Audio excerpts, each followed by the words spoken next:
রাখতে হবে, আপনাকে ঈমান মজবুত রাখতে হবে। কেন হবে না? অবশ্যই হবে। কেন পাবেন না? অবশ্যই সাক্ষাৎ পাবেন। আল্লাহর কাজই হচ্ছে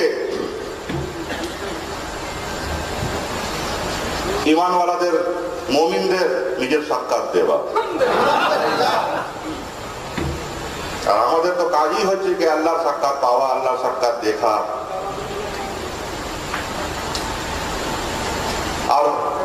और पढ़ना है वल्हम्दु